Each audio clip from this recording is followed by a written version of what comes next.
بسم اللہ الرحمن الرحیم باب ما جاء فی السواک للصائم۔ اس باب کے اندر امام ترمذی رحمۃ اللہ علیہ روزہ دار کے لیے مسواک کرنے کے بارے میں جو احکامات ہیں اس کو بیان فرما رہے ہیں، اور اس باب کے اندر سارے اماموں کی رائے مختلف ہے۔ حضرت امام احمد ابن حنبل رحمۃ اللہ علیہ جو ہیں وہ روزے میں فرض اور نفل جو ہے اس کا فرق کرتے ہیں۔ فرماتے ہیں کہ اگر روزہ نفل ہے تو پھر مسواک اس کے لیے جائز ہے، اور اگر روزہ فرض ہے تو پھر اس کے لیے مسواک کرنا جائز نہیں ہے۔ حضرت امام مالک رحمۃ اللہ علیہ فرماتے ہیں کہ فرض اور نفل کی کوئی بات نہیں، لیکن اگر خشک مسواک ہے تو پھر کوئی حرج نہیں ہے، کر سکتا ہے، اور تر مسواک نہیں کر سکتا۔ حضرت امام شافعی رحمۃ اللہ علیہ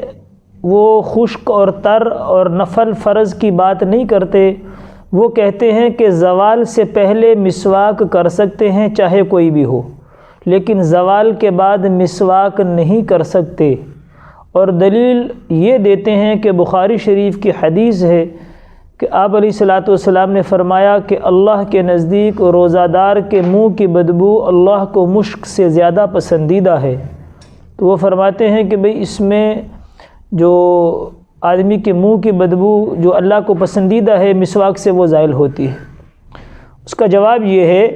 کہ مسواک سے منہ کی بدبو جو منہ کے اندر پیدا ہوتی ہے، مسواک سے اس کو زائل کرنا ہوتا ہے، اور منہ کی جو بدبو ہوتی ہے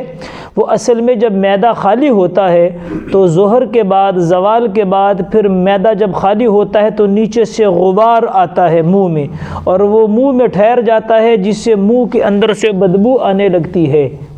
تو احناف کہتے ہیں کہ وہ بدبو جب آدمی مسواک کرے گا تو مسواک سے تو دانت صاف ہوتے ہیں، منہ صاف ہوتا ہے، اور وہ بدبو جو منہ کے اندر پیدا ہوگی وہ 10-15 منٹ کے بعد پھر پیدا ہو جائے گی۔ تو امام شافعی رحمۃ اللہ علیہ زوال سے پہلے کے قائل نہیں ہیں اور زوال کے بعد قائل ہیں، اور امام علی مقام امام اعظم امام ابو حنیفہ رحمۃ اللہ علیہ فرماتے ہیں کہ چاہے روزہ فرض ہو یا نفل ہو، چاہے مسواک تر ہو یا خشک ہو، چاہے زوال سے پہلے ہو یا زوال کے بعد ہو، ہر قسم کی مسواک کرنے کی اجازت ہے۔ اور احناف کی دلیل عامر بن ربیعہ رضی اللہ تعالیٰ عنہ جو باب کے اندر روایت ہے، وہ فرماتے ہیں کہ میں نے حضور پاک علیہ الصلاۃ والسلام کو روزے کی حالت میں اتنی مرتبہ مسواک کرتے دیکھا ہے کہ میں شمار نہیں کر سکتا، میں گن نہیں سکتا۔ تو امام علی مقام رحمۃ اللہ علیہ فرماتے ہیں کہ اس حدیث میں نہ تو فرض نفل کی کوئی قید ہے، نہ خشک اور تر کی کوئی قید ہے، نہ زوال سے پہلے اور زوال کے بعد کوئی قید ہے، لہٰذا تمام اوقات میں روزہ دار کے لیے مسواک کرنا جائز ہے۔ اگرچہ تر جو تازہ مسواک ہوتی ہے، جو تر سے مراد یہاں وہ تر ہوتی ہے جو درخت سے تازہ توڑی جائے،